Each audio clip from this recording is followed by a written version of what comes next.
things rolled Well, out. I thought you were waiting until the secretary finished. He finished with his opening remarks, and then is going through giving awards now. So Well, he was still speaking when we got the 2 minutes. Anyway, doesn't matter. when I looked on the YouTube feed, he was not still speaking. So maybe you were on a delayed feed, the one that we were The watching. one on state.gov? Is that a delayed feed these days? maybe it's buffered on the AP version of it. Not the AP version. The one that we were watching inside the office. He was finished. All right, either here or there. Let me start with some opening comments. Secretary Blinken has been on the phone today with a number of his counterparts in the Middle East about the situation in Syria. He has so far today spoken with Jordanian Deputy Prime Minister and Minister of Foreign Affairs and Expatriates Aman Safadi, Emirati Foreign Minister Abdullah bin Zayed Al Nahyan, Qatari Prime Minister and Minister of Foreign Affairs Mohammed bin Abdulrahman Al Thani, and Egyptian Foreign Minister Badr Abdulati. These calls followed his conversation yesterday afternoon with Turkish Foreign Minister Hakan Fidan. In these calls, the Secretary has underscored the points he made in a statement he released earlier today, that the United States fully supports a Syrian-led and Syrian-owned political transition that leads to credible, inclusive, and non-sectarian governance. He has also outlined several principles that we believe should be upheld during the transition process and formation of a new government: respect for the rights of minorities, facilitation of humanitarian assistance, the prevention of Syria from being used as a base for terrorism or posing as a threat to its neighbors, securing and safely destroying any chemical weapons stockpiles. The Secretary has also reiterated in these conversations that all nations should support an inclusive and transparent process and refrain from interference, and made clear that the United States will recognize and fully support a future Syrian government that results from this process. As you have heard the President and the Secretary say over the past couple of days so far, Hayat Tahrir al-Sham is using the right words, but we will of course judge them not by those words, but by their actions over the coming days, the coming weeks, the coming months. The Secretary will continue his engagements with counterparts in the region over the coming days and discuss the principles he outlined in his statement further, and of course he will continue to emphasize in all of these conversations that the United States' ongoing support for the Syrian people throughout this transition. With that, Matt Lee. Right. Thanks, Matt. I have one thing. I just want to ask you about this statement that came out just before the human rights ceremony about the authority for visa bans against people who are officials, authorities who are involved in the wrongful detention of people. Don't you have the authority to do that already? This was outlining, we had it under a different authority to do it in some circumstances, but this was kind of refining and expanding our ability to use those authorities with respect to wrongful detentions. I'm happy to get you a more detailed. Please do, because I just don't understand why adding a layer. It refers to the way we exercise those authorities under different provisions of the law, and I'm happy to get you a technical expert to talk about that. But I mean, it just seems kind of refines pointless since you already have this authority. You've used it before, and so I don't understand why you I can guarantee you this was explained to me. It's a very detailed. It is a very detailed technicality under the law. I'll let it go for now. I want to go to Syria. I'm just. Can you explain to me this whole idea of when you say you're prepared to recognize a new Syrian leadership that does these specific things that you've outlined? Whatever happened to the old, what had been a previous, a mantra for decades that you don't recognize governments, you recognize states? And what does it mean that you would recognize a new leadership that meets these criteria? So I don't think I'm qualified to speak to a State Department mantra that dates back decades, since I've not been here for all that time. But I can tell you when we speak to this, what we mean is, look, you have seen this group, HTS, take control of some of the levers of power. You have seen them work to name an acting prime minister. And the United States does not have standing diplomatic relations with Syria, right? We withdrew our embassy a number of years ago. We recognize Syria as a state. We have not recognized the HTS as the governing authority in Syria. We have not recognized them as the government of Syria. And so what we are making clear is, before we recognize a government of Syria, a particular government of Syria, These are the steps that we think are important to be followed. Okay, and what does that what would that recognition entail? Reopening the embassy? So I don't want to get ahead of the process. We're obviously not there. This isn't something that's going to happen overnight. There's needs to be a Syrian-led process that plays out over the coming weeks. But we thought it was important on behalf of the United States because we do have a number of authorities that we have exercised with respect to Syria over the past decade plus, especially with sanctions, but also with our diplomatic relations. We thought it was important that we make clear what we think are the principles that should be upheld during this transition process and during the formation of a new government. Right.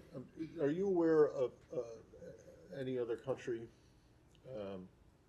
where you recognize the state but you don't recognize the government, other than perhaps Venezuela? Well, Venezuela certainly, that was going to be the one I was going to mention. Beyond that, of course you were. You actually recognized what happened when the U.S. recognized Juan Guaido as the legitimate president of Venezuela. I would refer you to a spokesman for the previous administration for an answer to that, because that happened during their time in office, not ours. Yeah, but that's why I'm asking you what recognition means. I mean, that recognition of Guaido as in Venezuela didn't result in the reopening of the embassy. It didn't result in the reopening. It's a very different situation because you had that is a different situation when you have a figure who we recognize as the government, but actually isn't in control of the levers of power. You would have a different situation potentially here, where you have an entity that is in control at least of some of the levers of power inside Syria right now. Certainly not all of them. So it's a different situation. What exactly you mean? I mean that the Taliban. You never recognized the Taliban as the government of Afghanistan, and yet Afghanistan was recognized. I don't think it is that complicated. You have seen the United States and other countries around the world refrain from, certainly in periods of transition, refrain from recognizing governments for extended periods of time in some circumstances, and withhold recognition of new governments. And what we are making clear is these are the principles that we think ought to be pursued on behalf of the Syrian people before the United States would take that step. Okay, and then lastly on Syria, is there any new information about Austin Tice, and can you give us any updates on Barbara Leaf and John Bass?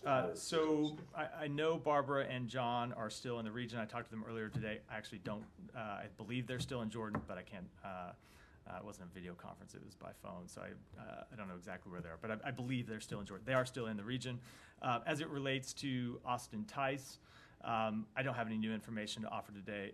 We do continue to believe that he is alive, and we continue to make clear in all of our conversations, either with entities on the ground in Syria or with entities that may be in communication with those on the ground in Syria, that we have no higher priority than the safe return of Austin Tice to his family.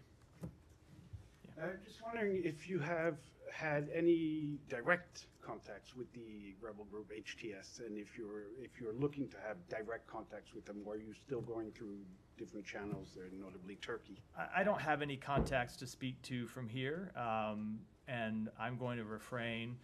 I think, other than speaking at a high level about our priorities and that we have ways to communicate with all of the relevant entities, at least indirectly, in some cases directly. I should note that HTS, of course, is only one of a number of groups who are players in the Syrian political scene. I'm not going to speak to them in detail from here. We have the ability to get messages to every one of the relevant groups inside Syria and let them know what our priorities are. And you've seen the political principles that we released today that we think ought to guide the transition process and formation of a new government. But we have, of course, other priorities as well: the return of Austin Tice, ensuring that ISIS can't use this opportunity to seize new territory and launch attacks on American interests, preventing the conflict from spilling over beyond the borders of Syria to neighboring countries. We have the ability to make those concerns known to all of the groups, but I'm not going to speak to individual contacts. But can you say that you're looking to have direct contacts with what you actually, is designated as a terrorist group? So just to confirm one thing I spoke to yesterday, there is no legal barrier to us speaking to a designated terrorist group. We have the authority to do that under U.S. law. That said, I'm just not going to get into individual conversations. We have made clear, I'll leave it at this. We have made clear to all the relevant parties inside Syria what our priorities are, both in the immediate term and what our priorities are over the intermediate term for the transition process and the formation of a new government. Now, just a question. The Secretary called for an inclusive process, non-sectarian, protecting minorities, pretty high, ambitious goals. How do you plan to use your leverage as the United States to get those effectively done and have the rebels group form a government that is respecting those criteria? Let me speak to this really in three buckets. First of all, is just to say that it is important. I will get to the question about U.S. influence and how we can use our influence in this question. But it is important to remember, first and foremost, that this needs to be a Syrian-led process. And it is not one that can or should be imposed from outside Syria by any country, by any foreign party. That, of course, includes the United States and includes other countries in the region as well. That's the first thing that I think bears always repeating when it comes to discussing this issue. The second thing is we are going to consult with our partners in the region, as the Secretary already has been by phone, to try and drive alignment on some of the principles that you saw us outline, because we think it's important that all parties sign up for these principles. We think they're principles that really should gather widespread support inside Syria and outside Syria as well. And then third, look, as I said in response to Matt's question, the U.S. has imposed a number of sanctions on Syria. We have suspended diplomatic relations with Syria. We have made quite clear for some time that Syria should not be treated as a normal country. You saw us object to the readmission of Syria to the Arab League before Assad had taken any of the steps that the Arab League and other countries had called on him to take to engage with other political actors inside Syria. So we have all of those various authorities and abilities at our disposal, and we will make clear to all of the relevant actors inside Syria that these are the kind of steps that we want to see them take before we consider a change in United States policy. Okay. And just last question, how do you square, I mean, you said that it has to be a Syrian-led process inside Syria. How do you square that with the fact that everyone in the region and outside is involved right now precisely in this process? So first of all, Syrian-led when you have Turkey on one side. So it is a great question, and the real answer to it is that you don't start from zero with this. All of the actors inside Syria, all of the actors inside the region have to deal with the long history of what came before. And there's been a very brutal civil war in which you had a number of internal actors, at times supported by external forces as well.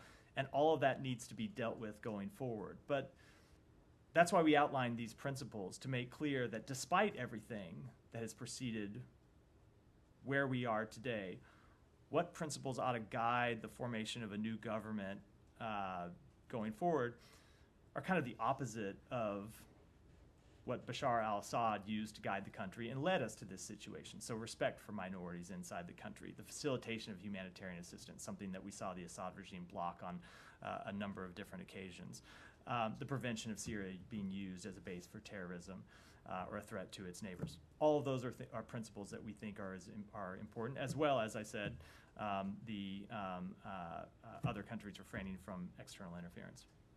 Can I follow up on something? Go ahead. I'll come to HTS specifically, you said they're saying, they're saying the right things, but it depends on what their actions are in the coming period. Are they saying those things? They're saying those things publicly, but have they communicated that to the United States? I'm not going to speak to private conversations.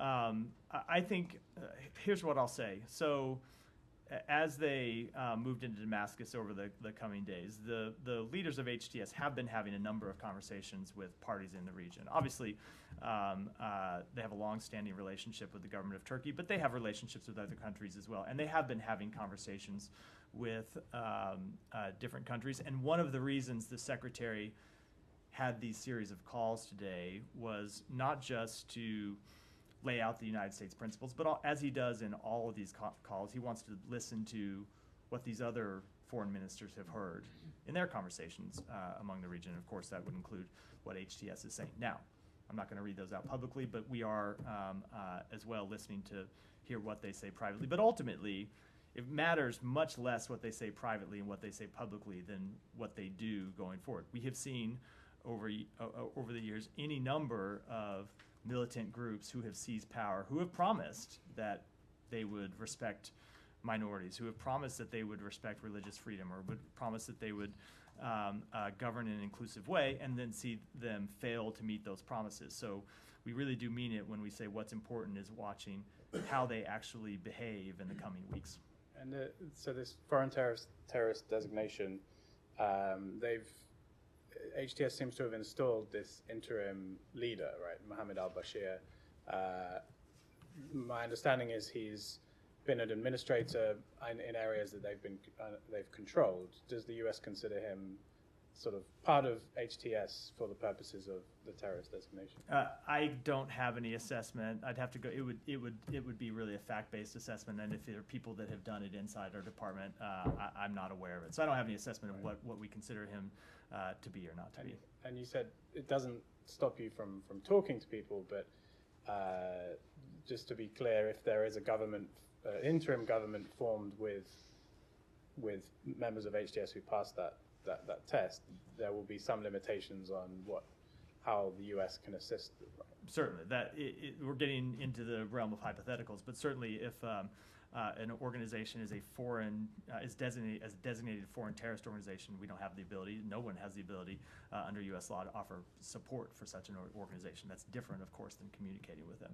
Right, and you mentioned in relation to Austin Tice that this is part of your conversations with entities on the ground. Could you say specifically that that's like a message that you've sent to HTS? Austin Tice is a priority. It is a message that we have sent to HTS. I'm not going to speak to direct communications, but in all of our communications with parties that we know talk to HTS, we have sent very clearly the message that as they move through Syria, liberating prisons, that our top priority is the return of Austin Tice. And we want anyone who is operating on the ground in Syria to be on the lookout for him. And if they do find him, to help return him to us safely and as soon as possible. And has HTS provided any reassurance on that particular point? I think at this point I probably ought to draw the line and not get into underlying details. Yeah, Saeed. I mean, a lot of sentiments have been expressed, such as Syrian-led, smooth transition, unified Syria, although we are seeing it being dismembered before our eyes and so on. But nobody speaks of the Israeli attacks. They struck 300 military sites. So why is that? Why are you not talking about what Israel is doing to Syria, what it has done to Syria in the last 24 hours? So destroyed the Navy, destroyed all the Air Force. It did all that. Is the purpose, and that's my question, is the purpose to have a demilitarized Syria, disarmed Syria? I will let Israel speak to its own operations and what it is they are trying to accomplish. I will say that on behalf of the United States, we're going to discuss these matters with them privately before I opine on them publicly. I would say that broadly speaking, we of course don't want to see any action that makes a Syrian-led process more difficult, and we ultimately want to see a peaceful process forward, not an escalation of the conflict. So you think what you're saying is that what Israel is doing, whether it's conquering the rest of the Golan and so on, the attacks that it's conducting, it is like 35 kilometers from Damascus and so on. That is a private matter? So is that a private matter? Is that an Israeli decision? No, so first of all, let me just point out, with respect to the location of Israeli forces, and I'm not attesting one way or the other. I know there are conflicting claims about where they are, and they have strenuously denied that they are close to Damascus. They have said that they are in their forces on the ground are in the buffer zone, and I spoke to this at length yesterday. But when it comes to their operations, I think it's appropriate for us to speak to them privately first, ascertain what it is they're doing, before we opine on that publicly. They're a close ally of ours, and that's what we're going to do. Yeah, but just one more on this. So is it the wish of the United States of America to see a Syria that is disarmed, that does not have an army, does not have an air force, that probably has militias like this. Is that the We purpose do not want in to the see end? that probably has militias. Is that what you said? No, I'm just saying. No, we do you know, not you want to see probably- it. We do not you want to see accept it. the That one's fact- easy. We do not No, no. want to see a Syria that has militias. Look, ultimately, I'm saying that you accept the fact that it has so militias now. you laid out the principle, and one of the things that you heard us say is we want to see Syria that's not a base for terrorism. It's not a base for terrorist organizations. Not to say that every militia, of course, is a terrorist organization. But no, Said, let me give me a second. We have outlined the principles that we think ought to guide Syria as it goes forward. Beyond that, these are questions for the Syrian people to have to answer as it relates to what type of government they are going to form, what type of military they are going to maintain. And when it comes to the actions that Israel has taken over the past 24 hours, like I said, let us have these conversations with them privately. I know that this is obviously not our last press briefing that we are going to hold in the Department of State. We will have more to say at a later time. Last question on this point. Would you call from this podium or any other podium on Israel to cease and desist from its military attacks on Syria? Saeed, this is basically the same question you asked me in another Yeah, I form. understand, because you're not Saeed, answering let me answer the question. You ask the same question, you are going to get the same answer. That's how it's going to go. I do think it's appropriate this time for us to have that conversation with them, find out what it is actually that they are trying to accomplish, and then after we have done that, we will certainly have more to say. Okay.